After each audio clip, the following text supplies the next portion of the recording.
Good morning and welcome to the Beachcombers Hotel. And for those who are joining us, we are broadcasting live from St. Vincent and the Grenadines, the wonderful St. Vincent and the Grenadines, home to our president, Dr. Kishore Shallow.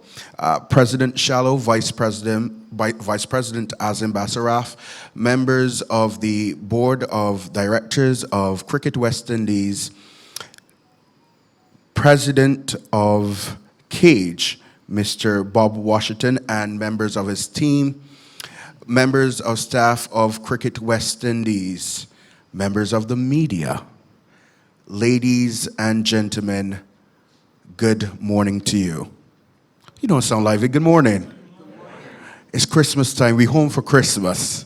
And indeed, it's a pleasure. This is our quarterly press conference. This is something that we've introduced last year, I believe, and we've held them to create a more opportunity for us to have more frequent dialogue with you, the members of the media, and to ensure that our stakeholders are well aware of what's happening with CWI as part of our strategic plan created by our acting Chief Executive Officer, Mr. Linford Inverari. And it certainly is a pleasure to have this press conference, to have this conversation with you. There's lots of information to share, but that's not my job today. I'm Jamal Slocum. I am the communications consultant with Cricket West Indies, and it is my pleasure to take you through the paces this morning.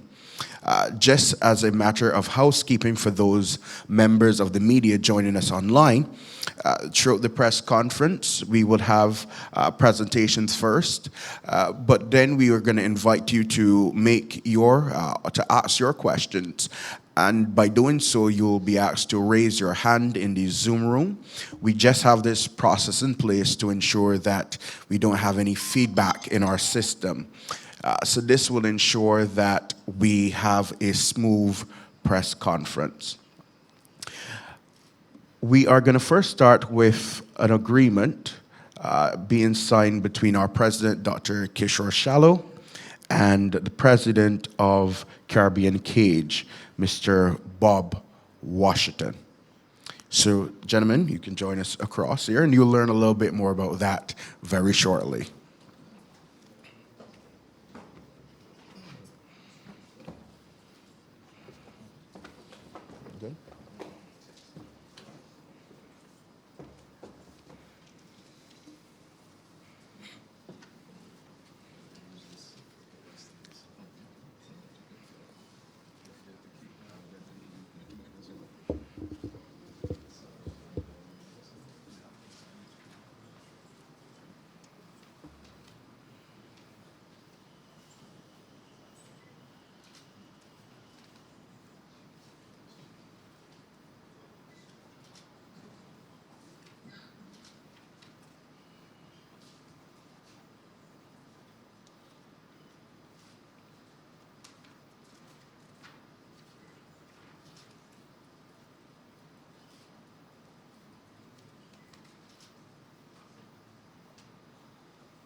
Thank you, gentlemen. I am now going to move to remarks by President Dr. Kishore Shallow. Some of you may be questioning, well, what is that they just signed? So I'll allow not only the President to give you more information about that, but he will certainly share information now that we're coming to the end of the year and his remarks for 2024. President Shallow. Thank you, Jamal. Good morning, everyone. Pleasant good morning. I'm sure you all were hoping that we could have been celebrating this morning, a bit more celebratory mood coming from last night, but don't worry, Darren said that he's going to fix that tomorrow night for you. Right, Darren? Right, okay. Vice President Azim Bazarat, happy to have you here in St. Vincent as usual, and my other esteemed directors from Cricket West Indies. For those in the media, this handsome and beautiful group right here. These are our CWI directors. We sat in this room yesterday from 10 o'clock to almost 4, having what I would say is a historic board meeting. Very first time we have hosted a board meeting here in St. Vincent and the Grenadines. The Cage team, Todd in the back supporting Bob, Harley, and Noel. Happy to have you here as well.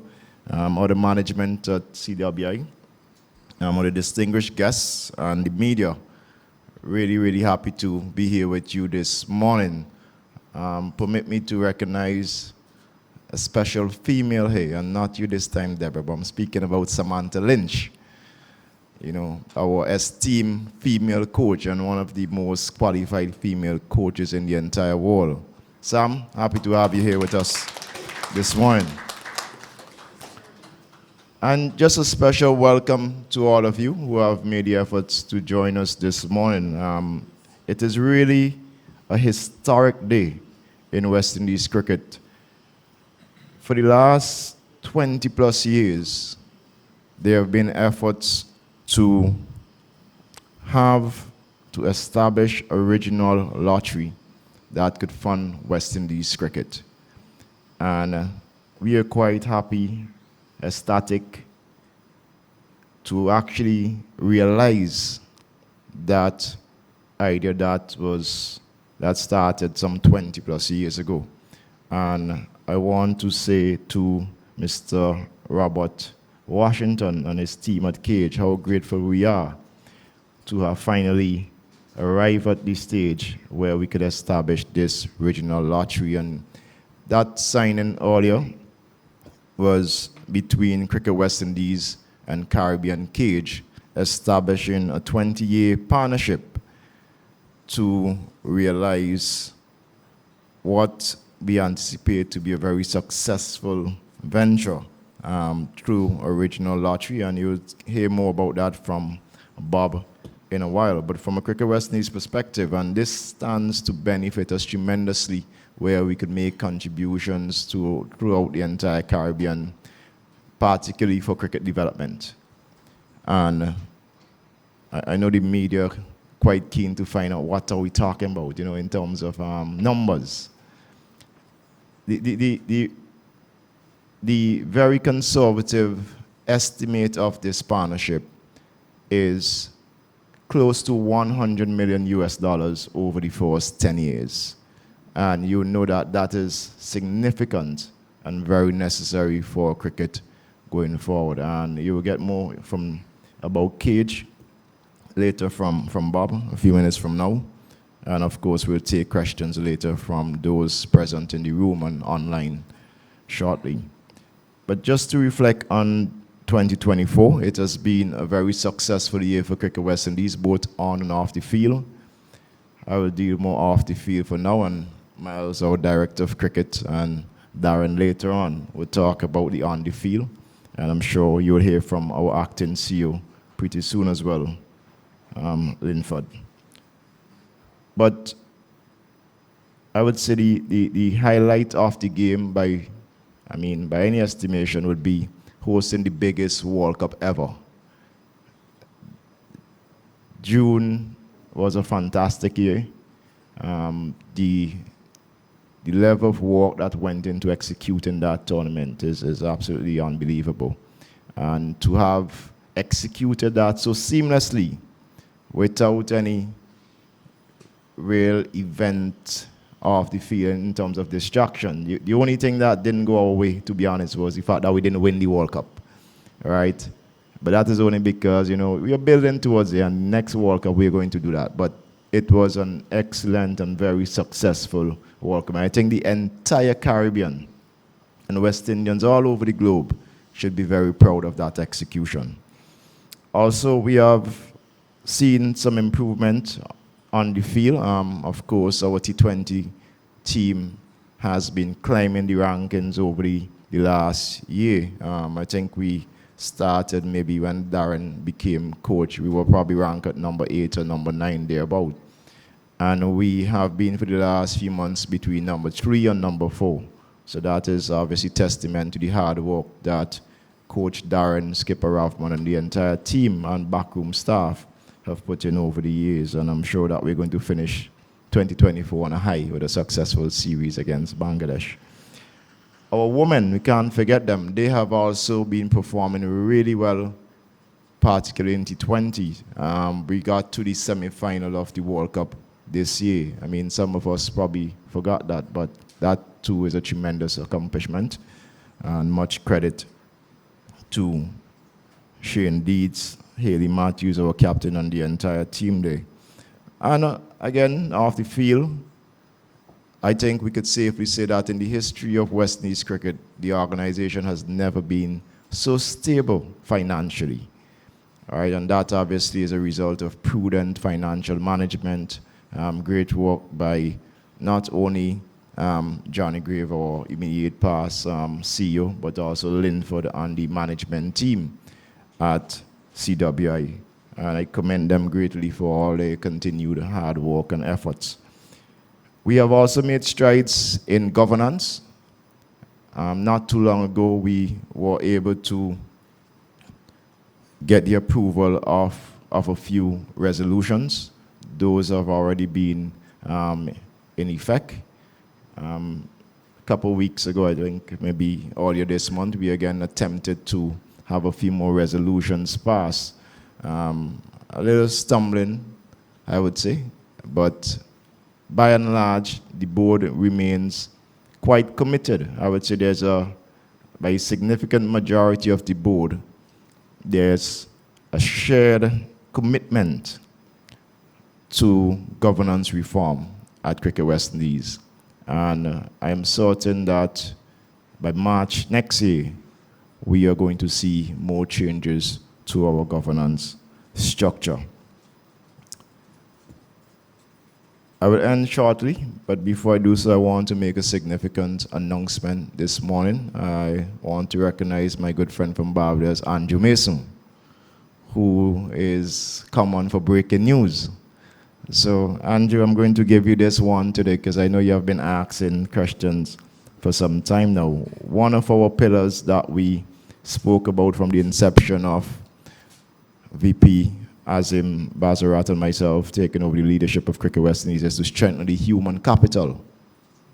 And with that, we have always made efforts to have a robust recruitment process, attracting the best personnel. And, Rupert Hunt, our Chief Commercial Officer, is testament of that. He went through a very robust and comprehensive process for that role.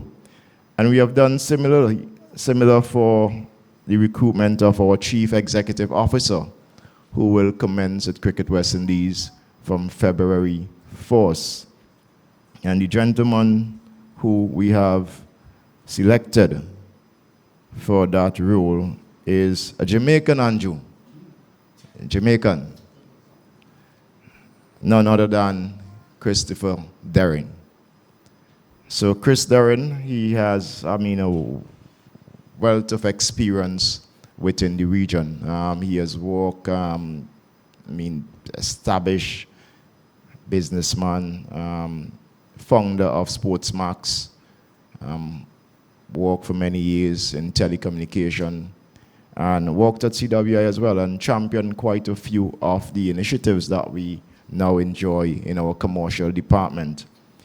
And Chris is very excited about the prospects of working with Cricket West Indies and turning around this organization, or should I say, helping us to realize even more success, both on and off the field. So publicly, I want to congratulate Chris Darren and being selected as the Chief Executive Officer, again, commencing from February 4th on a 3-year tenure. And before I close, I just want to commend all the staff at Cricket West Indies for the continued hard work. I mean, we have a tremendous team from all across the world, really, but mostly from the region, as you would appreciate. And they work tirelessly, day and night, weekends, just non-stop. And so I want to take this opportunity to commend Linford, his staff, the secretary, and throughout the organization, and of course, to Darren, Andre, Shane, and all the coaches in our system, the assistant coaches, the support personnel. It has been a fantastic year again, and of course, my entire board, all the directors, some have left already this morning, which is the reason why they're not here, but for those who are here, I really, really appreciate your continued support. And I'm going to pause for now because Miles also has some exciting news to bring to you soon, so I'll take your questions later on, but thanks for now. Thank you, President. And certainly it's a pleasure to be in your home country, President. Certainly it is the first time I was here during the World Cup period, and last night it was wonderful to see so many people in the stadium there. Before we go to Mr. Miles Bascom, our Director of Cricket, I am going to turn to our acting Chief Executive Officer, who also would have been recently appointed as Chief Operating Officer. And I believe this is his first press conference in this capacity, and it will be his last as acting Chief Executive Officer, but certainly he will be continuing with us in his capacity as Chief Operating Officer. Mr. Linford Inverari.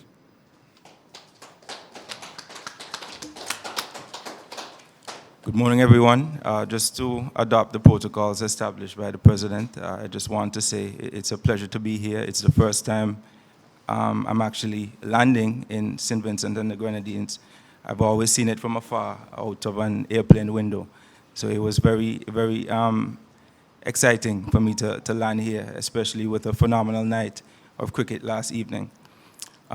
Things didn't go our way, but like the President said, we're pretty sure that we'll get a very good Christmas gift in terms of a series win from the guys. So there are a couple of things I wanted to raise with the public.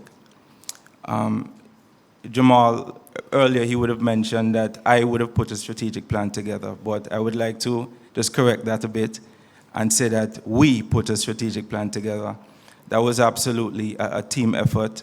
There was a lot of engagement from all stakeholders. I engaged with players, engaged with the head coach, except for Mr. Washington, everybody else on this table, and a lot of people in the room with us. And I want to really give kudos and commendations to everyone that was involved in that process, especially the management and staff, and of course our esteemed board of directors. So strategic planning is one thing I think people get excited about, but sometimes they don't follow up with, preaching, spreading the word of the strategic plan. So I as part of my function as acting CEO now and Chief Operating Officer, my more substantive duty, every time I get in front of a microphone, every time I get an opportunity, I'll remind each and every one of you of our strategic plan. I don't want that work at all to go to waste. So what I wanted to mention as well, you would have heard from the President in terms of the achievements for 2024. Our purpose at Cricket West Indies is to inspire, empower, and unite the people of the West Indies through cricket. And I think when you reflect on this year, we have done exactly that. So we have fulfilled our purpose. Whether it was hosting the World Cup, the games that we played both on our shores and internationally. I think that the West Indies people would agree that we have done exactly that. And last night as well was another example of how we all banded together as a West Indies people because of the team. So in terms of our strategic plan, there are 6 fundamental pillars to that. Elite and high performance, there's a lot of work that is being done in terms of the senior team and bolstering our high performance system. Later this year, the strategic plan, well, the year is the year is almost over, but it will be launched this year. That is one of our promises to the public, to be more accountable and to be more transparent with everything that we're doing at Cricket West Indies. So that will be made public very soon. In terms of cricket development and participation, that continues to be a very important fundamental pillar for us. Where is the next generation coming from? Who are the next young cricketers, the next Haley Matthews and Shea Hopes, and the next Robman Powells? Where are they coming from? So we need to ensure that we invest in the system, in development and participation, with the help of the territorial boards and the governments, to ensure that we realize that. Facilities and infrastructure, say no more on that. I think that it is an acknowledged fact that in the West Indies there's definitely a gap in terms of our facilities and the rest of the world that we're competing with. So at Cricket West Indies we recognize that, and that is why this is a fundamental pillar to our strategic plan. Not leaving the fans out of it, commercial and financial sustainability, fan engagement, and global visibility. So under that particular section of the strategic plan, it's all about raising money and getting fans to come out engaged and excited for West Indies cricket. And last but not least is the issue of governance. Governance is a dear issue to me, having worked alongside the Webby report group, putting those recommendations together. I want to take this opportunity to say, though, that at Cricket West Indies, governance, even though the progress maybe has not been as quick as some would have hoped. There was COVID, let's not forget, and there was a lot going on in 2020 when that report was published. But a lot of times, some of the progress that we have made gets lost in that. So I wanted to also highlight the fact that we have, a record amount of female directors on our board. 2 of them are here before us today. So governance is not just about reducing the size of the board. It's not just about that type of thing. It's about financial governance as well. It's about inclusivity. It's about diversity. It's about systems, policies, and processes. You know, we hired an audit risk and compliance manager. We have lessened our committees. We have a lot more focused and smaller committees, etc. And the list goes on and on in terms of the things that we've been able to achieve from a governance perspective. So I just did not want this opportunity to come and not make that point that Cricket West Indies is on a journey of governance reform. Some things are going to happen. They may not happen as quickly as we would have expected, but they're definitely happening, and it's something that is very big on our agenda. In terms of the other achievements too, the president would have mentioned some of them. I also wanted to acknowledge our chief commercial officer, and there was a groundbreaking deal with ESPN that was done, a 6-year deal, which is the biggest in our history. But at this point now, I think I'll shut up because they did give me a time limit, and I see Jamal coming to the podium. But definitely we'll look forward to sharing more information about our strategic plan and any other information in the question and answer section. So thank you very much. Thank you very much, CEO. Certainly always a pleasure to hear about the progress we've been making. Certainly we don't get too often to, it's not everything that you'll be able to see in a press release, but I think that you've given quite a comprehensive oversight of some of the steps that we've been making. DOC, Mr. Miles Bascom. Seated to his right is Mr. Darren Sammy. Mr. Miles Bascom, over to you, Director of Cricket. Thank you. Thank you, Jamal. And good morning, all. A special good morning to my CWI directors, the people whose blessings I need to go forth with changes to West Indies cricket, and who have who have been so kind so far to me, and I will take that as an indication that we are aligned. The President spoke to a number of, us having a good year, on and off the field. He highlighted the World Cup as probably the #1 achievement for the year. For me, on the field for us, the Women's World Cup, that campaign getting us to the semi-final and so close to getting to the final, that is actually my personal highlight on the field. As I had the pleasure of being with the team before the campaign started, and I saw what the environment there was like, and I knew that something good was going to come of that group. The white ball teams have been quite good. The President spoke to the movement of the T20 team up the rankings. The head coach would say that probably his proudest achievement is that we have been able to make home our fortress, which I do agree with. And definitely our ODI team has been trending in the right direction, and I think Amir Jangu's century on debut was definitely the cherry on the cake. But I'm here today to speak to you about two areas where our board yesterday has again given me a nod of approval.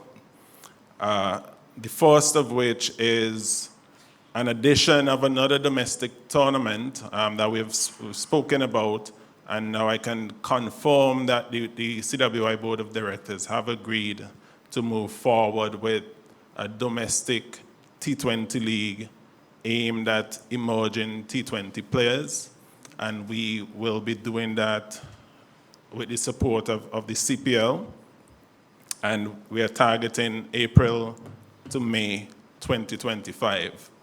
There will definitely be more information about that, but following the approval of the board, preparations for that tournament will definitely step into high gear, and I'm quite excited about that. The second area where I got the nod of approval from the board was for the extension of the contract the renewal, of the contract of our white ball head coach. And further to that renewal, post our World Test Championship, our current World Test Championship campaign, we are going to be expanding Mr. Sammy's role to encompass all formats.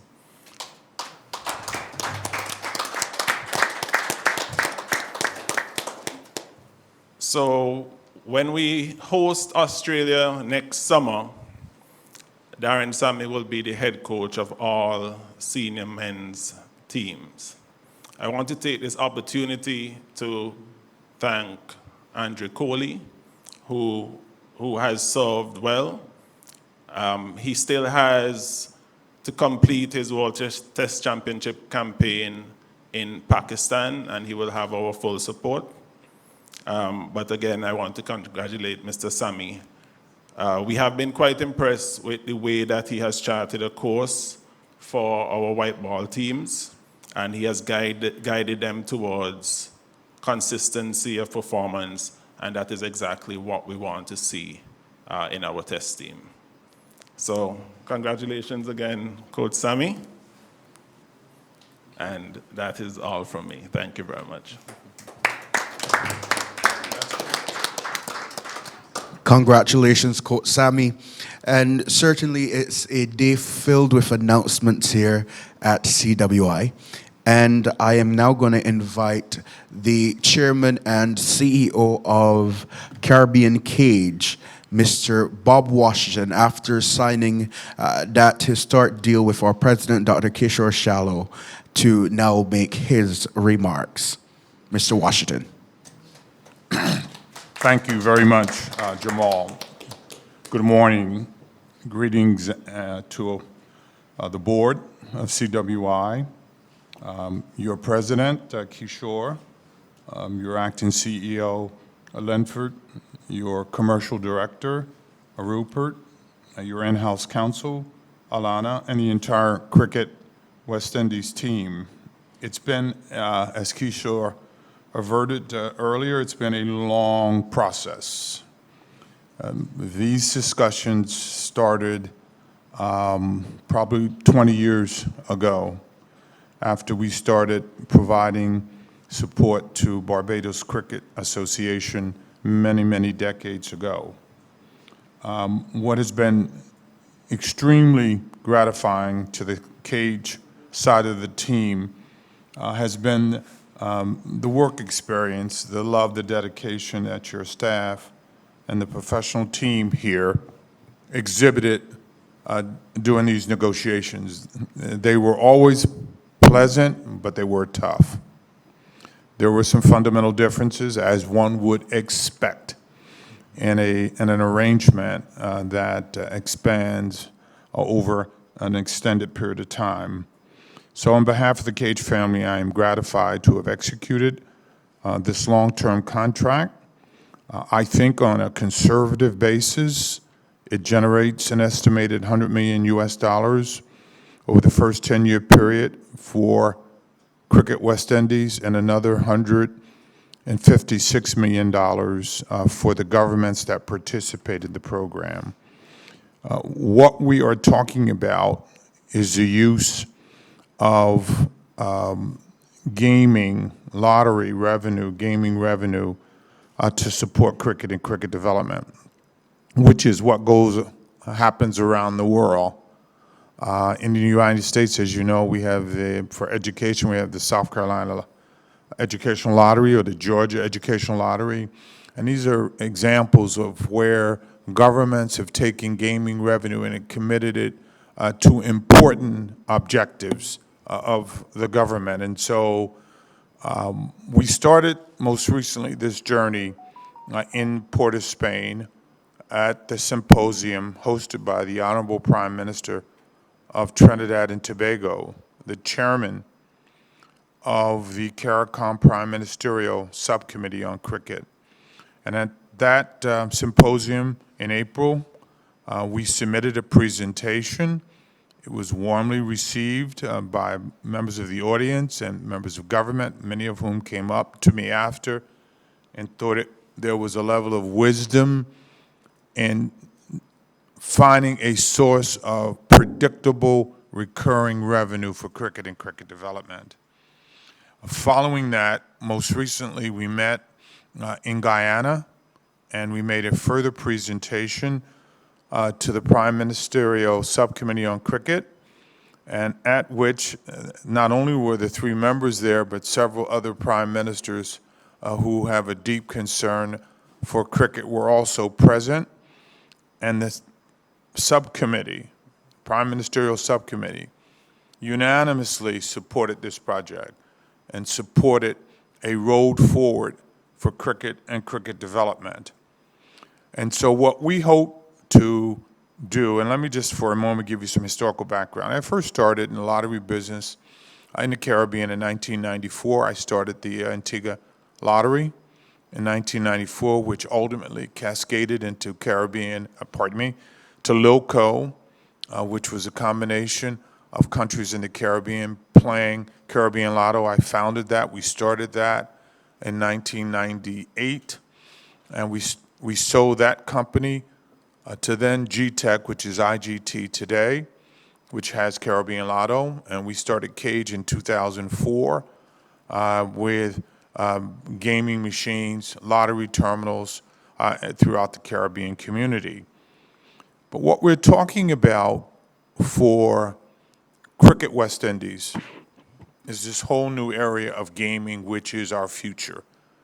With all due respect, I mean, gaming terminals are going to become, at some point, relics. And what we are witnessing around the world is the use of these handheld devices.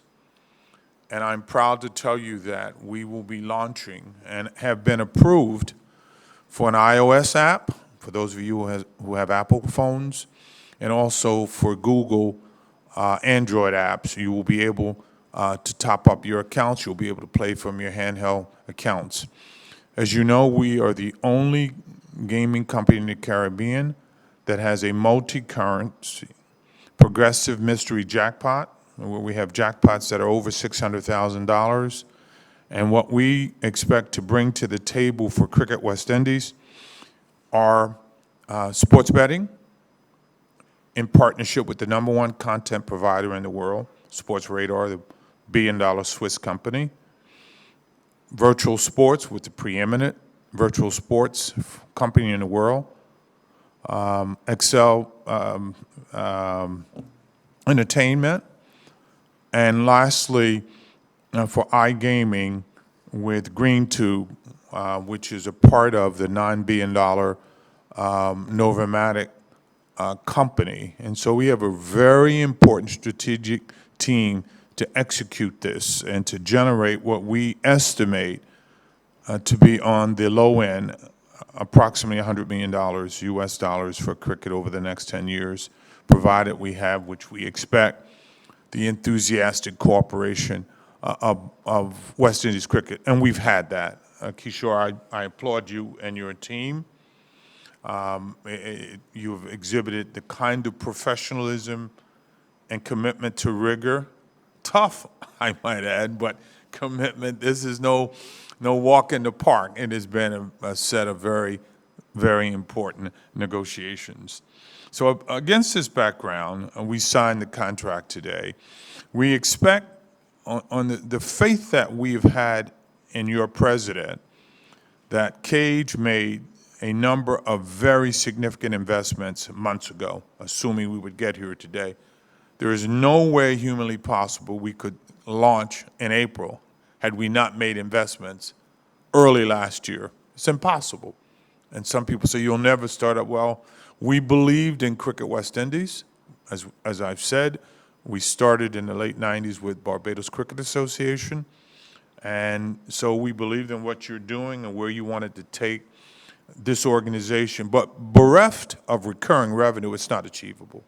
You can have the best design, and I'm a lawyer, so I understand and respect corporate governance, but unless you have a sustainable source of recurring revenue, how do you compete with India, in Australia, in England? You need revenue, and it has to be recurring. It has to be paid monthly. And this is something that we're going to work together to achieve. And some people ask me, and I will end in this statement, well, how did you come to the numbers? Very briefly, we use the U.S. model. There are 4 categories: Category 1, Category 2, Category 3, Category 4. We use Category 4 in the Caribbean. I don't believe Category 4 is in the Caribbean. That's the lowest level. That's measuring the Caribbean against Vermont, Wyoming, places that don't gamble, don't have lotteries, do not have a history. And we use that model at $31 US a day per adult population in the Caribbean to come to these numbers. So people were asking, how'd you get these numbers? They're very conservative. Remember, not analogizing, last Super Bowl, one day, $23 billion was wagered in the US, one day in Super Bowl. And what we're talking about, again, we're not talking about the old technology of the game machines. We're talking about the new technology for Cricket West End. This is what we've been debating. This is what your management team wanted to know. They did not want to be associated with old technology. They wanted to be a part of the new technology. And I also, I'd be amiss if I did not express the fervor and the enthusiasm exhibited by the chairman of the Prime Ministerial Subcommittee on Cricket, Prime Minister Raleigh. I mean, he has been a bear on this issue, and I applaud him. And the Prime Minister of Barbados, Prime Minister Motley, who's a member of the subcommittee, Prime Minister from Guyana, President Ali, and the other prime ministers who came to the meeting, who sat there the entire time, from Antigua, from Pierre, from from St. Lucia, from Grenada.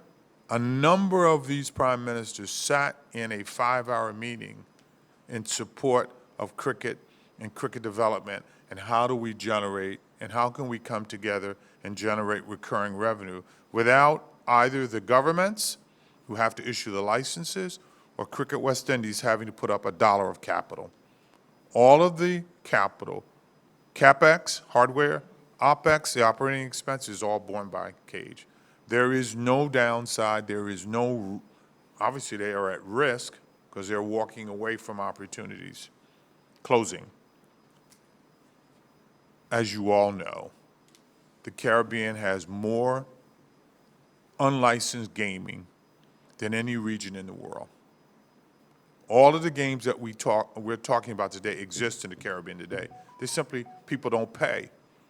They simply come in, they take bets, they pay prizes, and the beneficiaries, and they take the money elsewhere. And so what we're talking about is a system that allows for the people of the Caribbean to benefit and the governments to benefit and cricket to benefit, because every dollar that's generated will come over a GLI, Gaming Laboratories International, certified system that's auditable by government so that they can know every dime waged, every dime played, and their share. And nobody has to tell them their share. They will be able to get that through audited financial statements as well. So this is a big day for Cage and our commitment to cricket, and I think it's an opportunity for us to assist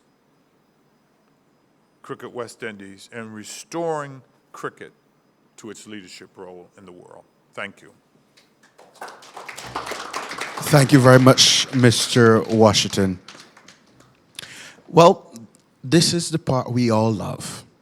That's when the media, you are valued partners, get your opportunity to ask your questions. Well, we are going to ask that you just raise your hand in the Zoom room, but we will also provide priority questioning from those media here represented in the room. So there's a mic from our media officer.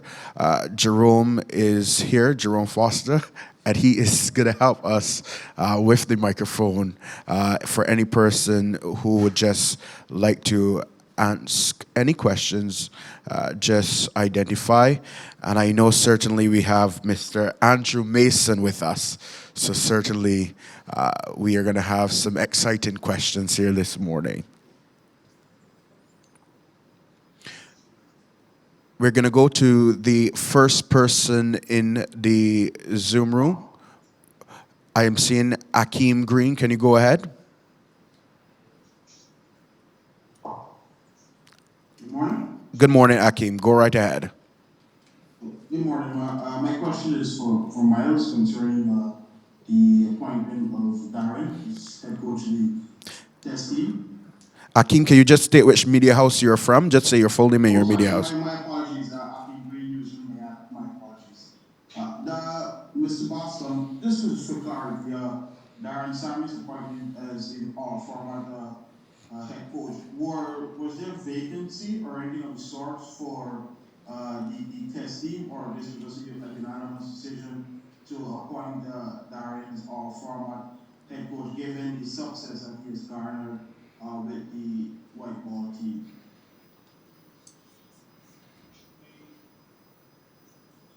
Thank you, Akeem, for the question. The contract of the current red ball coach will end ahead of the next series in the upcoming World Test Championship cycle. Darren's current contract, will end at the end of this month. So we, in the process of negotiating Darren's renewal, we definitely saw the opportunity, as I said, given the success that he has had with the white ball team, specifically in the way that he has gone about gaining that success, to try to extend that to the test team in the upcoming World Test Championship cycle. And this is my final one for Darren. Darren, I know you're a man who always having a lot of plans. If you could share some of your initial thoughts of how do you do the turnaround as well with the test team. Good morning. Good morning to all. First of all, I must say it's always an honor to represent West Indies in any format or any position. For me, this news is not something I was expecting. Coaching was never something I saw myself doing, but I must admit the way that it's been going, I've developed a much stronger passion and a love for the job.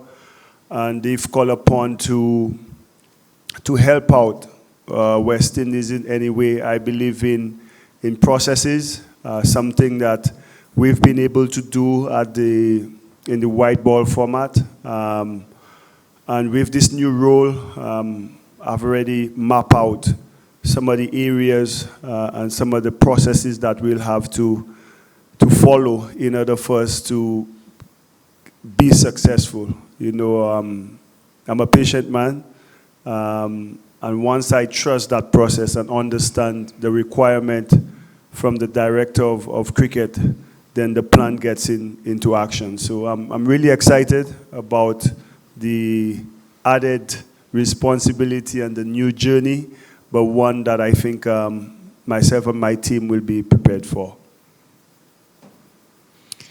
Okay, we have a question in the room. Searchlight. Can you just state your name and then the media house again? Thank you. Good morning to all. Name is Robertson Henry. Two questions dealing with governance. One, and probably the president or the CEO, acting chief executive can answer that. One, how will Cricket West Indies ensure true changes take place regarding governance when there are affiliates that do not hold elections as mandated by their very own constitution?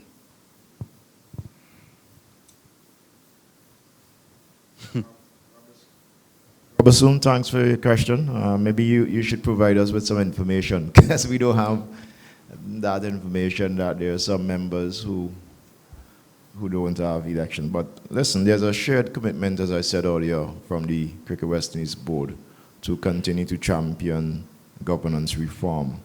And part of that is to also sensitize all our stakeholders, our territorial boards included, to strengthen their own governance structure. And I think that, by and large, you know, there's that level of appreciation.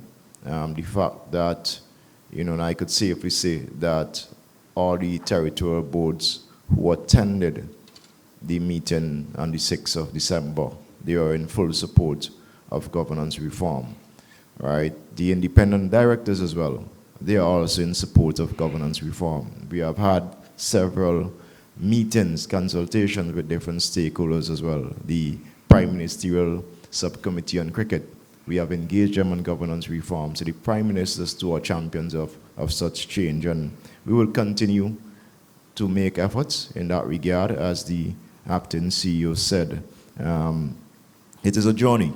It is a journey, and we are committed to, you know, realizing, you know, most, if not all, of the recommendations from the Webby report. All right, and before you ask your next question, just afford me the opportunity to acknowledge the presence of our newly appointed CEO, Christopher Darren, who is online. So Chris, we're saying good morning to you, wherever you are, and thanks for joining us. Next question, Jamal. No, second question from you. Mr. President, such governance reform, will that also include working with the various islands like St. Lucia, Antigua, Barbados, and their own affiliates, so their constitutions at that level will also be strengthened, further ensuring that there's true governance reform across the board? We will continue to champion governance reform, and for all stakeholders, whether it is the territorial boards or the national associations, we will continue to advocate. And whatever reform we make at Cricket West Indies, we are going to share it with all our stakeholders and shareholders included, of course, right? And we hope that they would adopt accordingly. Alrighty, thank you so very much. We will take a question from, is that Ian Wason? Yes, good morning. Yes, go ahead. Good morning. I want to say congratulations to Darren Sammy. Well, this question is not for you yet. There will be no first-class matches between now and the Pakistan tour. We just have some of the regional teams. They're having their trials. Now, given what had happened in the second test against Bangladesh, what is being done to improve, especially the batting ahead of the Pakistan tour? This one would be for like Miles Bascom, not Darren Sammy, he's not there yet. Thank you, Ian. Yeah, so as I mentioned, Andre Coley is still very much in charge of the red ball team. Following the Bangladesh series, he would have dispatched his players all with a plan and a program to ensure that they would be as best prepared as possible for what we would expect in Pakistan. And I'm quite confident that they will get some good work done. We do have a bit of lead time ahead of the first test in Pakistan as well, where we can fine-tune our skills. Well, I had this question originally for Darren Sammy, but I have to tweak the question since he is getting into that role. But as it pertains to the multi-format players, when it comes to load management and injuries, clashing of the formats and things like that, do you and Andre Cooley keep regular communication together? Yes, thank you. Yes, we do. I think one of the things when taking over the job, the word communication was an area of focus for us. It's something that, we've implemented across formats. And everything we do, I personally with my staff, all physical activity, which includes training, gym sessions, the actual playing, I go about it with the medical team, which would include the physio, the trainer, the massage therapist, to understand where my players are at, how well they recover, the load in which they are putting in, so that we always have them at the best, in the best possible shape when they get ready to play. So it's a conversation that has been constant with myself and Coach Andre Coley over the last 18 months about how we manage our players. For example, you've seen Alzari being managed. Sometimes he doesn't play T20s because of the workload. You didn't see him in the South Africa Test Series because of the workload that he's putting on. It's something we do. It's different to each player because the roles are different. But yeah, now I think with the position that I'm in now, to monitor the players will become much easier because we have one staff right now, and the cross-format players, it will be easier to determine how and when we give them rest or manage them. And before you continue, I'll just allow the Director of Cricket to also make a comment to your question. Yes. Thank you again, Ian. And just to add to that, in addition to the senior head coaches, we do have a quite robust system that is led by our science and medicine lead.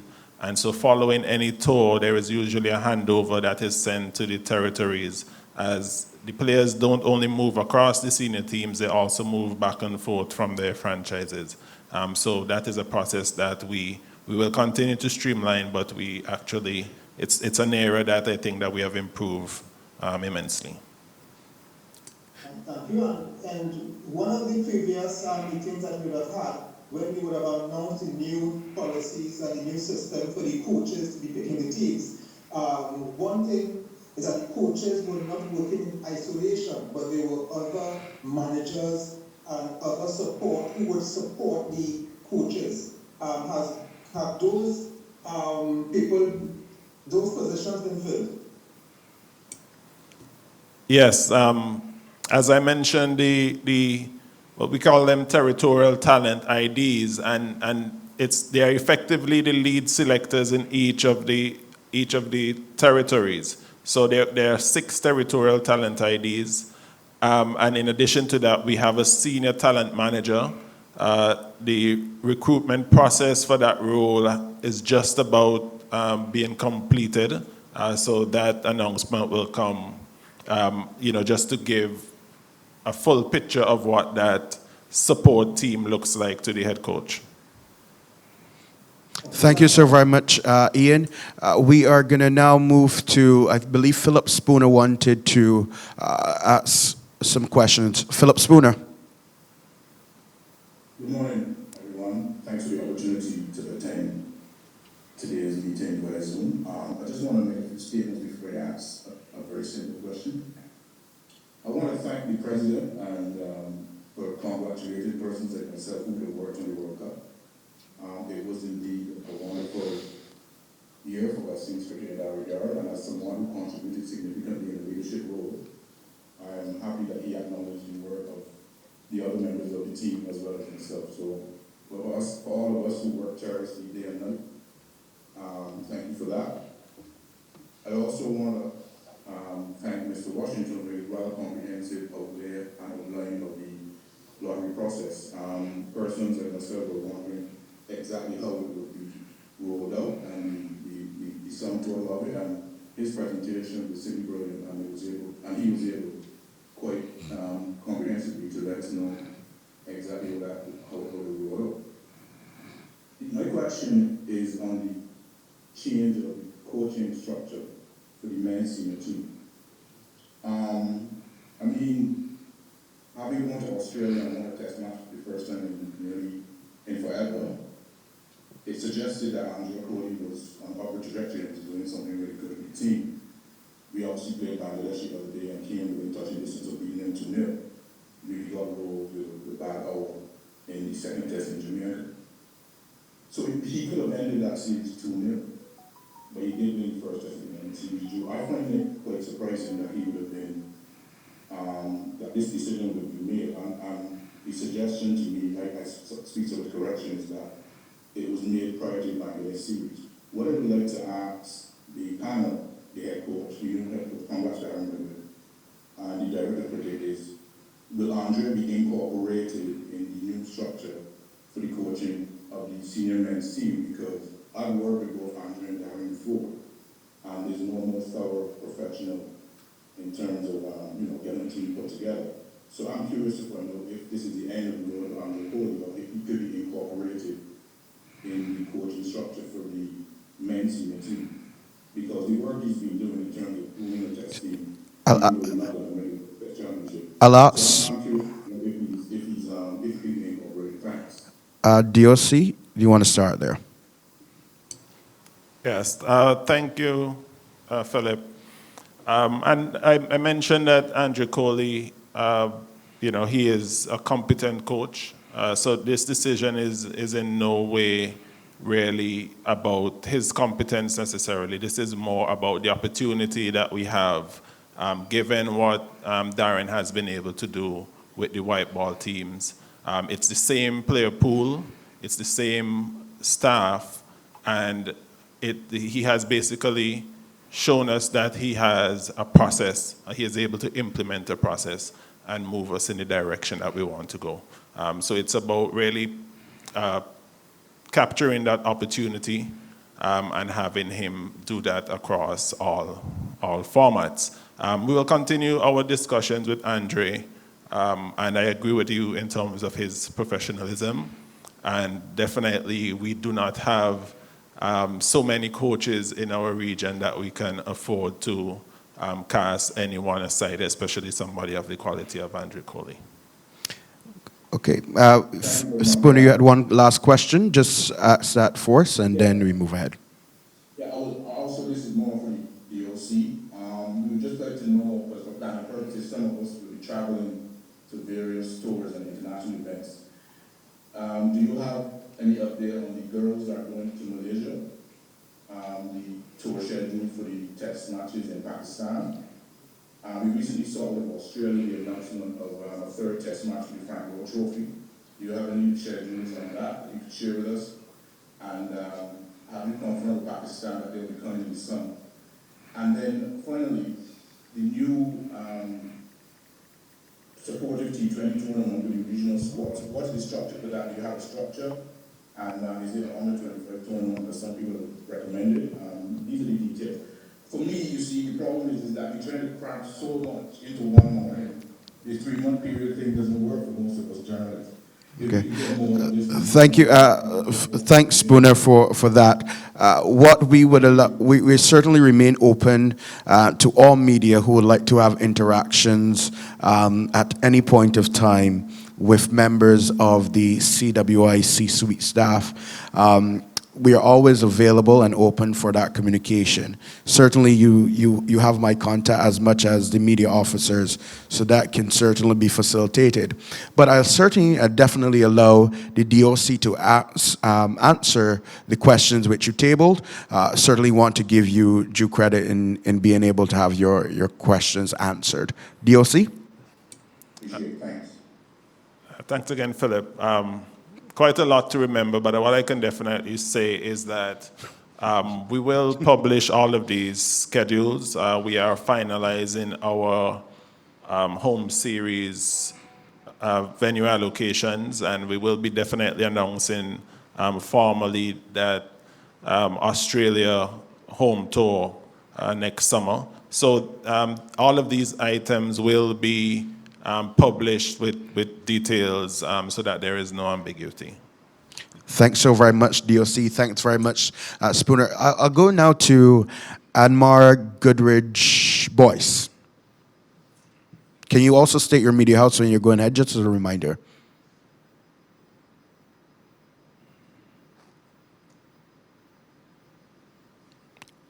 I don't believe we have audio there.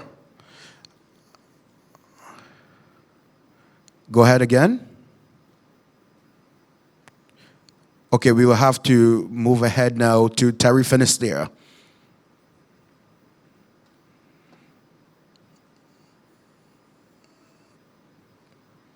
Good morning. Thanks for taking me on, gentlemen. Thanks for having me here this morning. Congratulations to both Chris and Darren on your extension and appointment. I have a question for Darren. Coming out of the Bangladesh series, obviously you would have been coaching against Bill Simmons, your former coach. What kind of conversations did you two have as far as coaching is concerned? He obviously would have coached his 400th international match last week. What kind of conversations did you have as a newish coach and as a very much a veteran coach? Thank you, Terry. We definitely didn't have conversations on how to win. I could tell you that. But I did sit with Phil and congratulate him on his 400th match as a coach. We talk about the memories and the experiences that we had. I mean, as leaders, we did share a World Cup together. So it was more casual conversation. Obviously, the experience he has as a coach, I'm one who's always looking to learn and improve. But yeah, Phil and I have always had a real cordial relationship, and I love to see my people doing well. And we spoke about if he's going to stay in the job or not, and stuff like that. But apart from that, it was just normal, casual chat, and we still have 2 games left to compete against each other, and one that I want to win. If I could just follow up quickly, finalize on the conversation. As I say, and as you allude to, you've had Phil as a coach, you've had that kind of relationship. How much does he inspire you, or how much does his journey inspire you to want to taking this thing and like develop the passion for it, or to grow the passion for it?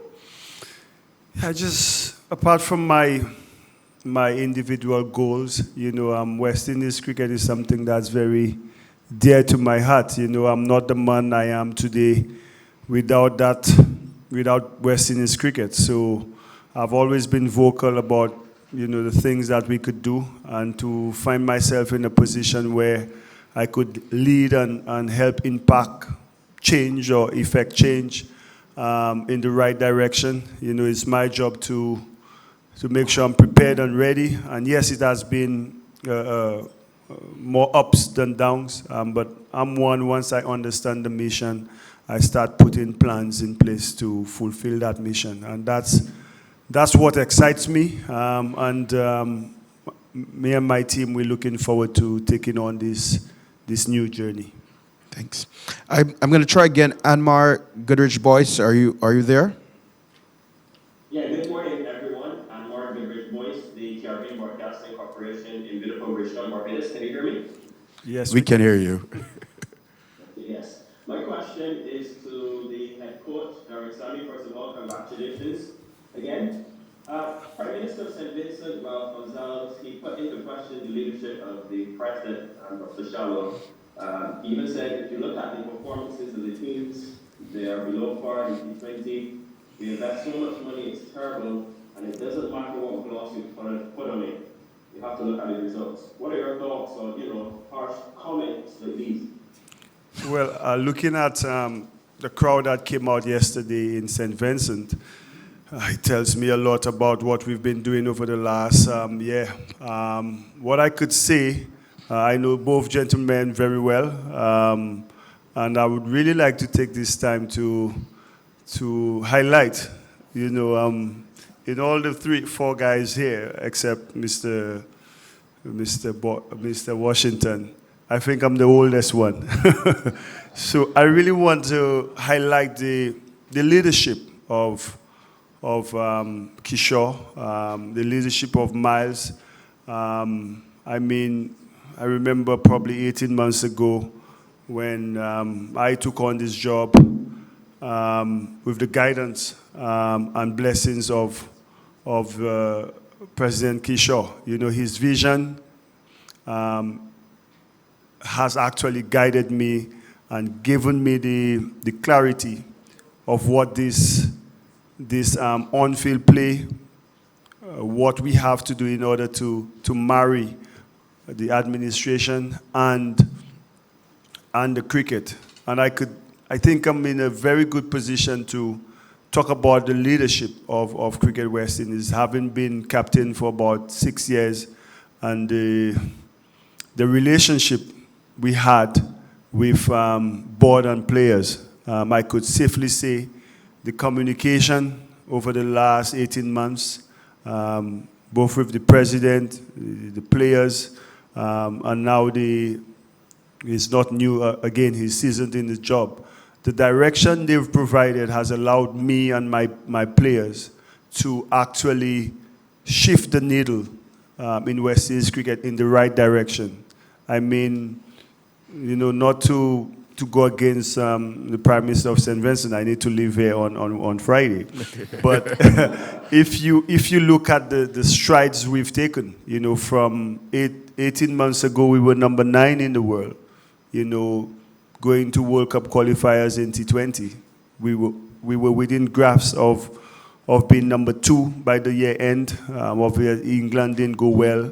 But we've taken strides, and the comfort I have as a coach watching my ODI batsmen chase down targets, something that we've been wishing for years, gives me comfort that the direction Miles is providing and the leadership Kishore is providing, it allows me and my men to focus on cricket and not other administrative issues that we've had in the past. So that's all I have to say on that. And I would like to tell Mr. Gonzalez, it's always good to be in St. Vincent. I will see him later tonight.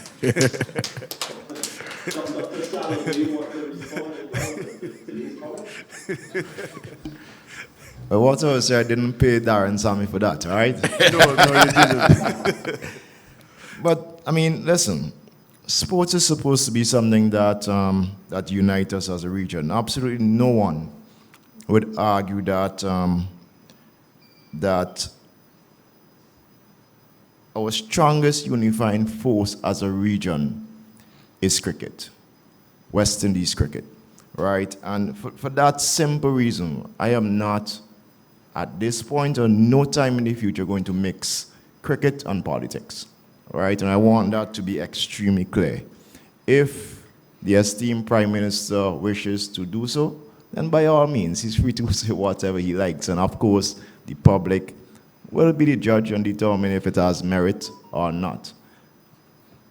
I mean, if I were to be very frank on this matter, I would say that it is unfortunate that I believe it is a miscalculation because you're not only attacking one individual. And from the very inception of my leadership, I've said that this is not about Kish or Shallow. This is about the entire region. I've worked tremendously hard to ensure that all our stakeholders come together, including CARICOM and the Prime Ministerial Subcommittee on Cricket. So any attack, right, it is not on any individual. It is on all the stakeholders, including the hard-working staff, whether it is Darren and Andre, Miles, Dr. Dinas Bayam, and all of us, right? And so I would just say that, ultimately, I'm sure good judgment will prevail. So I will leave it at that, Anma. Thanks a lot, Dr. Shallow. Appreciate it. Thanks a lot also, Sammy. Thank you so very much. We're going to go to a question in the room. We did mention that priority questions will go to the room. And we have join us here live in St. Vincent, Mr. Andrew Mason. Andrew. Yes. Hello? Yes, Dr. Lee. Good to go? Yeah. Hi. Question, first of all, to the Director of Cricket. What's the latest on Raymond Reefer? Because I'm hearing that there's supposed to be a hearing for him. Is that correct? What's the latest on Raymond Reefer? My investigations is telling me that there is supposed to be a hearing very soon. Is that correct? Good morning to you too, Andrew. Raymond Reefer has been charged under the Code of Conduct, and a part of that process is that he should respond to the charge whether he accepts or disputes. He has not responded. Had he disputed the charge, it would have gone to the disciplinary committee. And similarly, with no response, then it also has to go to the disciplinary committee. So I think at this point, that disciplinary committee is being convened, and then once they have come together, they will set a date for to listen to that charge. Is this a level 3 charge? Yes, it is. So therefore, the match referee has no jurisdiction. Am I correct? Jurisdiction in terms of?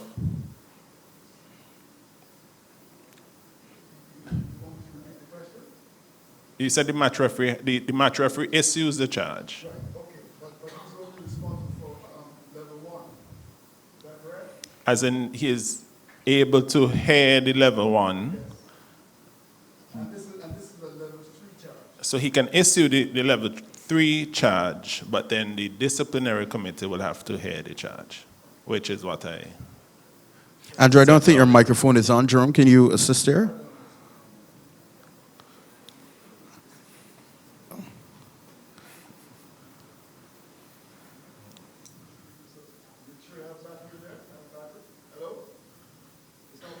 All right, we'll take your second question. You had a second. Yeah, my second question, this is for Dr. Shallow. As you know, Barbados did not attend the meeting on December 6th.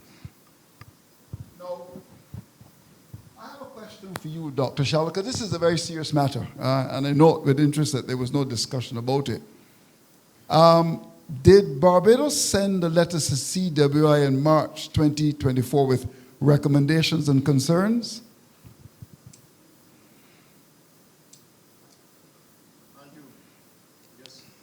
Your mic is in mic. No, Yeah.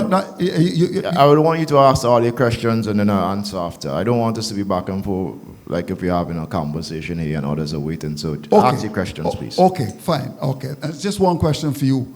The question I'm asking, there was a letter sent by Barbados, my investigations telling me that, with recommendations and concerns. My question to you, was there a formal response to that letter?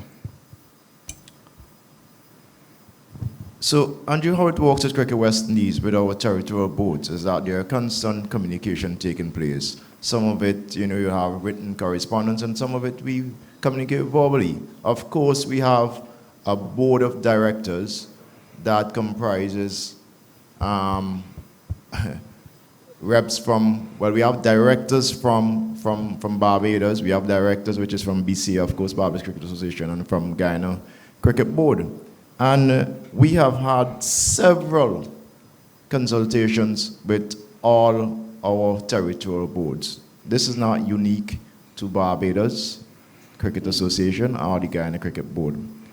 All the other members have been involved in those discussions, and we'll continue this. And this is a case of continued efforts, and we are going to continue to sensitize those two members who obviously currently, clearly, they're not in full alignment with the rest of the board, the rest of their shareholders, and we'll continue to do whatever it takes to onboard them with governance reform. Yeah. Well, we will move to one last question, and then we move to Dennis, yeah, because we have a lot of questions. Because remember, Barbados and Guyana are getting a bad rap. And in fact, some of the directors have also commented publicly on the matter. But what Barbados is saying, and I've done some investigations, was that they sent a letter to Cricket West Indies in March 2024, and there's been no formal response. Now, I would think that that is a concern of the Barbados Cricket Association, and if that is the situation where there was no formal response, then I could understand Barbados' position and Guyana's position on the matter. What I try to do, Andrew, and I probably advise you to do same, is say Barbados Cricket Association and not Barbados. Because the Honorable Prime Minister of Barbados, Mia Mottley, has openly and publicly support governance reform. In fact, she has said that we should take the Webby's report wholesale. So it is not a representation of Barbados. It is the Barbados Cricket Association and those individuals. All right? With regards to your question again, which you just repeated, we have different processes. We have a governance committee which is chaired by Arjun Ramlal, who is one of our directors right there.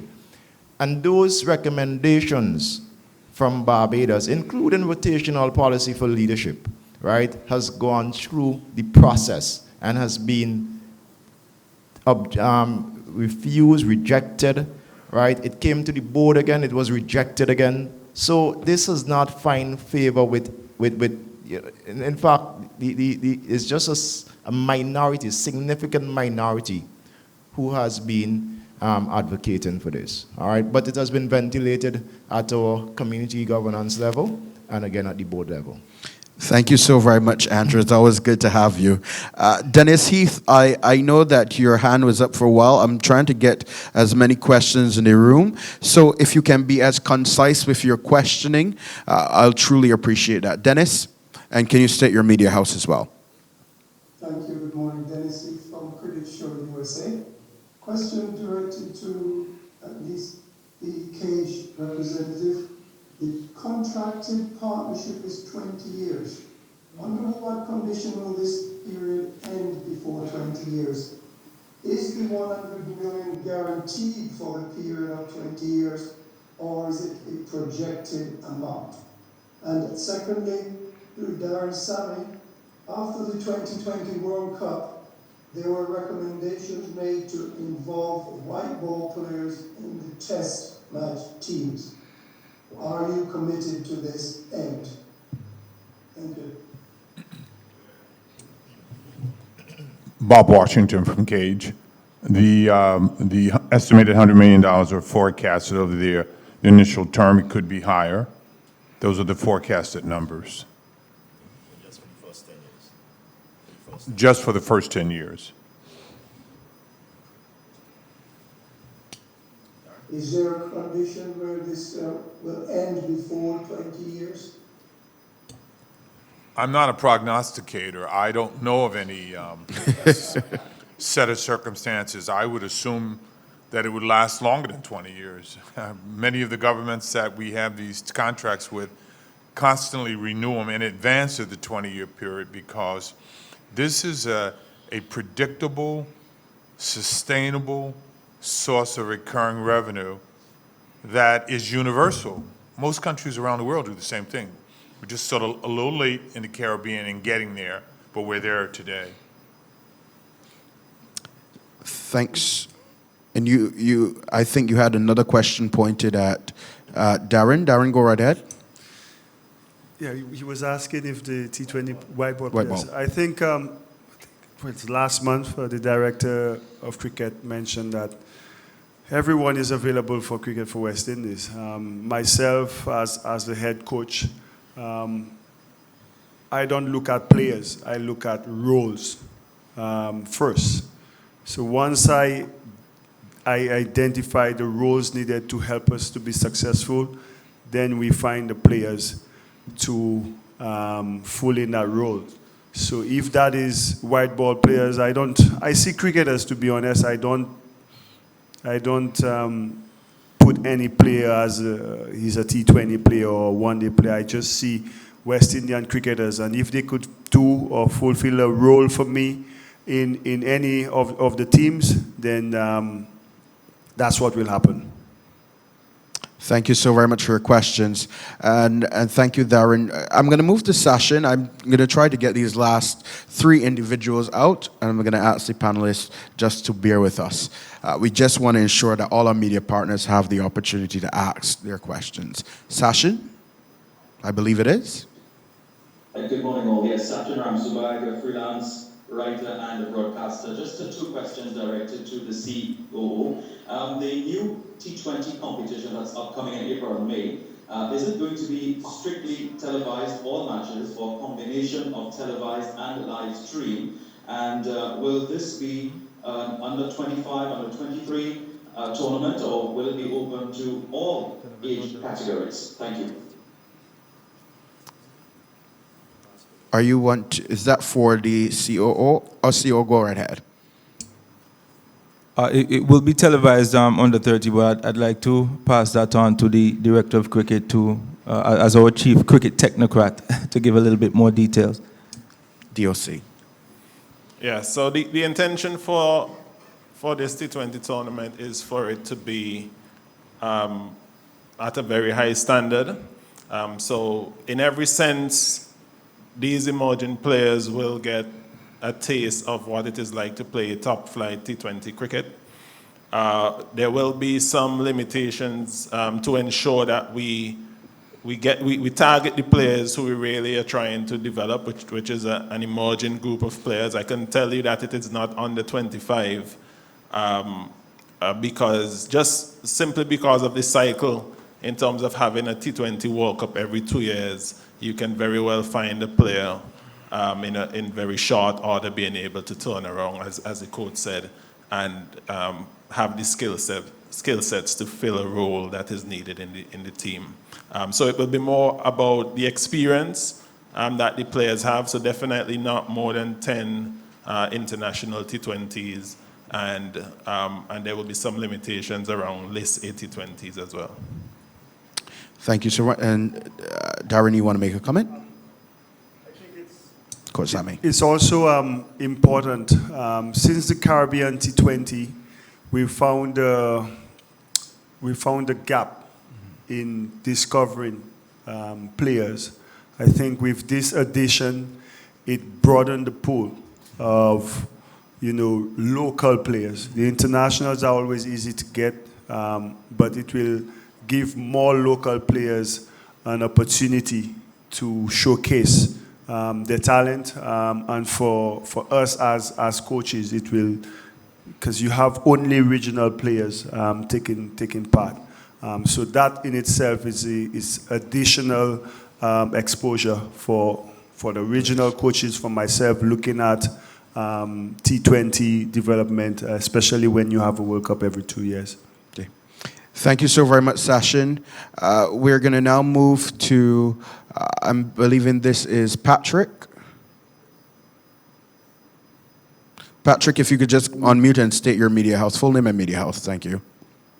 Thank you very much. Patrick Green, Cameron National Weekly in South Florida. I have 3 quick, I don't know if they're bouncers, but they're fast. In the Caribbean, we do have a pipeline to supply male players from the high schools that will go to represent their countries, and then of course for West Indies cricket. The women, we don't have that kind of structure that exists. And so I'm wondering, what is it that Cricket West Indies is going to put in place to make sure that we can have a good supply of women players? The women have done extremely well with that limitation, so I'm looking forward with the new money that is going to come in over the next 10 years and the plans that you guys have. How will that be addressed? Secondly, there was talk recently about splitting West Indies cricket into territories, right, where each country will represent themselves at the international cricket level. Has the board given any thought to this, and was it something that was just rubbish, or was there any kind of thought? And then lastly, the incident that took place recently that embarrassed West Indies cricket, where there was a player on the field that displayed some amount of anger. The question is, what will be done to avoid that kind of embarrassment again? And then, is there a mental health specialist that has been contracted by Cricket West Indies to deal with issues like these? Thank you. DOC. Thank you, Patrick. I'll take the first question on the development pathway for our young girls. Across all territories now, we have started, if you want to call it a seed program for development of a under 16 program. So all territories would have presented proposals for funding to CWI. So over the course of the next week or so, those funds will be distributed, and the intention there is that we start to engage young girls at that under 16 age range a lot earlier and have them exposed to competitive cricket. The intention is that by 2026, we should be able to have a regional under 16 girls tournament. So that is the direction that we are going, and we will continue to try to begin that structured cricket for girls earlier and earlier as the years go by. And I believe the response to player conduct, you would like to answer that, Coach Sammy? Yeah, well,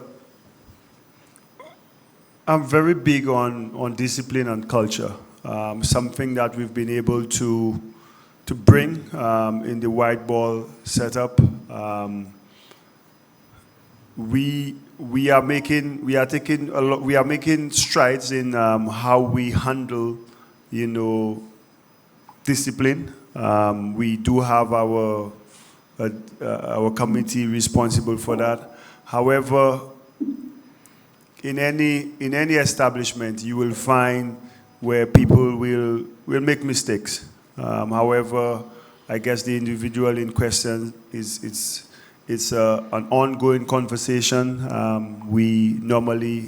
I have had with the person, and we are taking strides in ensuring that behaviors like that don't really continue or happen again on the cricket field. Or rather, these energies channeled against the opposition. But we are very committed in ensuring that the brand we showcase and the personnel who help us showcase that brand are in line with the visions and the way we're supposed to behave for when we represent the West Indies. Is there a mental health person on board? What's that? Is there a mental health expert on board to help address potential issues that may come up in the future? We do have professionals, sports psychologists that we engage, and we do offer those opportunities to our players to engage with these professionals. So there is support available. In our female team, we do have a performance coach that travels with that team, and that she has done a very good job there. For our senior men's team, we have a professional available at their request. So support is available for players in that regard. President Shallow wanted to make a comment. Thank you, Patrick. President Shallow. Patrick, I'm not sure if I would use the harsh word of rubbish in Greg's comment. What I would say is that those sentiments are obviously as an individual and clearly not sentiments of ICC. And listen, there's obviously a lack of appreciation for what cricket has done for our region, for the Caribbean, right? I alluded to this earlier about the unifying force of West Indies cricket.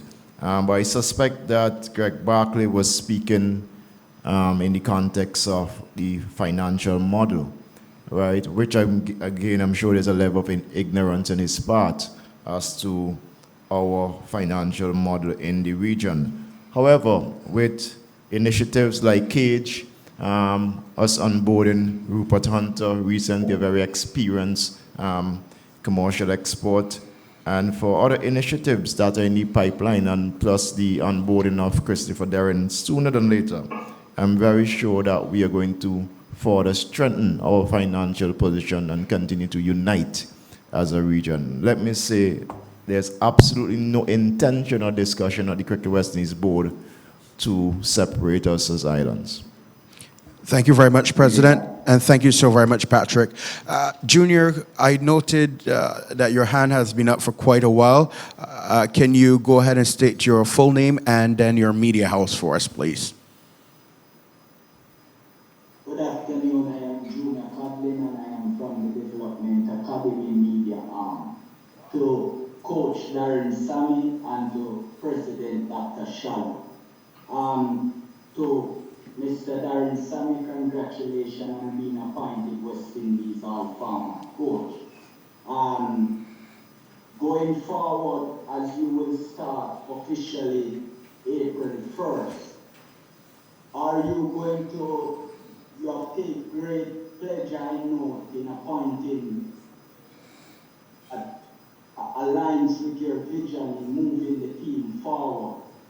Do you think that a mental coach, sports psychologist, if you will play a part in helping our players, especially our test players, to have a clear mindset when they go on the field to execute the roles that you would have identified for them to execute without any external thing coming to impair those? And for President Dr. Shallow, with the recent non-showing of the two members of the Cricket West Indies, the stakeholders, are you prepared at the next board meeting to place those governance on the agenda in March to make sure that this critical governance of West Indies cricket is instituted and is up and can be ventilated properly in by them voting for it or voting against it? Are you prepared for the long haul? Thanks. Before Coach Sammy responds and President Shallow in their 30-second responses, I'm just going to ask that the last three persons, they have single questions. That's Joel and Mar, followed by Renardo, I believe that is. You have one single question to ask, and we're going to stop at 12 o'clock midday exactly. Very hard stop, and then ask the two respondents now with their 30-second responses. Coach Sammy. Yeah, thank you, Joel, for your question. I think it was you. We do have, like the director just mentioned, we do have a sports performance coach that is available to our guys. I do believe that the mental side of the game is very important. I think it's actually more important than the actual practical aspect of the game. So we do have that available to our players, and we'll continue to use the services of these professionals. The role, especially in Test cricket, will not be an easy road. But again, like I said at the top of this press conference, is one that I think with proper guidance and the proper processes, following proper processes, we can move forward, and I believe we could do so. Thank you. President Shallow. Yeah, thanks, Junior, for the question. Listen, we are relentless when it comes to our efforts and commitment to governance reform, and I'm sure that this position is the one that represents Vice President Azim Bazarat and the majority of the board at Cricket West Indies, and so sooner than later, I'm sure that we are going to effect further governance reform. Thank you so very much. Joel, go right ahead. Joel Bailey, Full Media House as well. Appreciate it. Hi, good morning. Are you hearing me? Yes, we are. Go right ahead. Hi, good morning. I have two questions, but I have to be considerate. I mentioned only one. So I'll go with one. If I have to be in three in due course, but the main one I want to find is that it's my background. Let's get that update on the frequency media section. We got very nice a few weeks ago. Joel, I'm losing your audio. Can you go again? Okay, no, I'm asking about the situation with the department. After the recognition recently of Mr. Payne, the update as to when I take a few details. That question will have to be directed to the COO. So, and can you go right ahead? Sorry, could you please repeat that question? He's asking about the vacancy, when it will be filled with Ms. Nisa Pierre. Okay, we expect that vacancy will be filled in the first quarter of 2025, calendar year. And if you have a follow-up question, Joel, feel free to send them to either myself or Jerome, and we'll be more than delighted to answer those. And Margaret Ridgebois, your final question.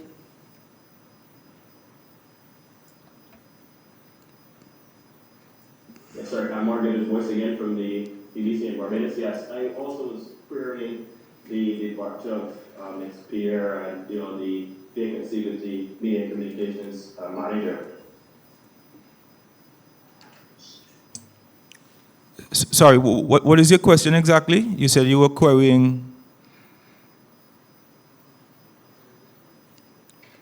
Are you there?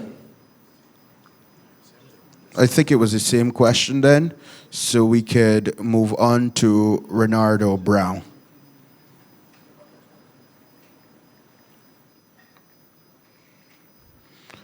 Renardo, are you with us?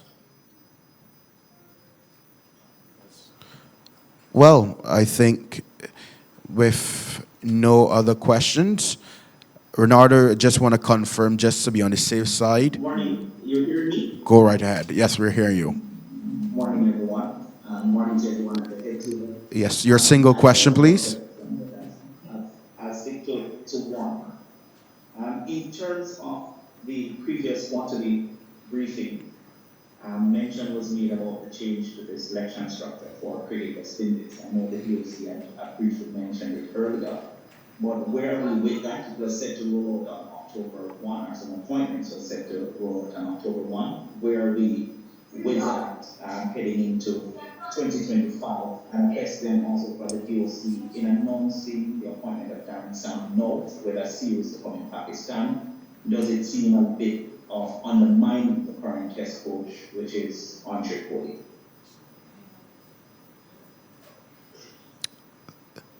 Okay, I'll take the selection question first. So the selection structure is headed by the head coach, who will make the final decisions on selection. He is supported by a senior talent manager. In the case of men's cricket, that person is full-time, and that recruitment, as I mentioned earlier, is rounding up. In the case of the women's selection, that person is a contractor, just based on the size of the women's pool. And then they are supported by territorial talent IDs, and they are the six lead selectors across the 6 territories. And from time to time, we will have some temporary talent ID personnel in locations where territorial talent IDs are not available.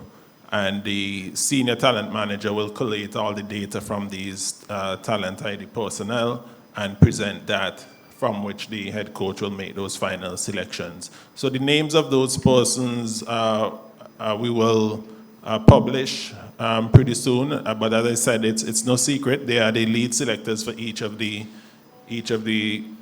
territories. And in terms of the announcement, as I mentioned, the contract of Mr. Sami came to an end, and we had to move forward in terms of giving him some idea of what we had planned for him in the future.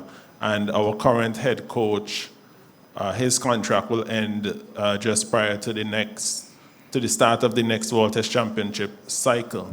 So while it's not ideal, as a number of persons said today that Mr. Kohli is a consummate professional, and he has already begun making preparations for Pakistan, and I know that he will represent us well. Thank you so very much, DOC. Artie, thank you so very much to the members of... I'm hearing... Zap. One more question, and more. Very final question, sir. Yeah, my question was to the CEO. I was asking in terms of the reasons surrounding Ms. Pierre's departure from the position of Manager of Communications Media. CEO? Nisa Pierre is no longer in the employ of Cricket West Indies. We have thanked her for her time and her contributions, and we wished her well. We'll continue to do so. That is the extent to what I can say. Going beyond that would be totally and wholly inappropriate. Thank you. Thank you so very much for that question. We do have a very hard stop. I allow President Shallow to make his final remarks. Thanks again, Jamal. Let me again express gratitude for everyone who turned out today, both here at Beachcombers Hotel and those online, and of course to the panel. Darren, taking the time out from your busy schedule. Miles, Linford, and of course Bob for joining all the way to St. Vincent and Grenadines. First time in about 15 years, you said. So we're happy to have you in 20 years, right. And to you and your entire team, Todd, Holly, and Noel as well. We fully appreciate you guys coming over and for us being able to execute that project, the CWI Caribbean Cage project. And to thank the board of directors as well for your continued support. We have, I would say, had a very, very productive year. And this would not have been possible, obviously, without the hard work of all our staff, our technical staff, meaning our coaches and assistant coaches, the physios, and all of them, everyone in the system who have really contributed. And I think we're ending the year on a great momentum, and certainly 2025 looks very promising. And with that, I'll just wish everyone a Merry Christmas and a Happy New Year. And of course, I can't leave without inviting every single one of you in this room to attend the matches tomorrow night and Thursday again to witness Darren and his team lift the series trophy. Thanks again, John. Thank you so very much, President Shallow. For the members of the media who still have questions, please feel free to send us a message. Either Jerome Foster, who is here at St. Vincent, or myself. We'd be more than happy to respond to those questions and provide answers or interactions with any member of the panel. I also want to thank the production team that made this possible, including our colleague who is in Trinidad and Antigua, actually, LaDonna Williams. And thank you so very much to the warm members of the media who are here in the room from St. Vincent and the Grenadines, and to you online as well. We home for Christmas. Good day.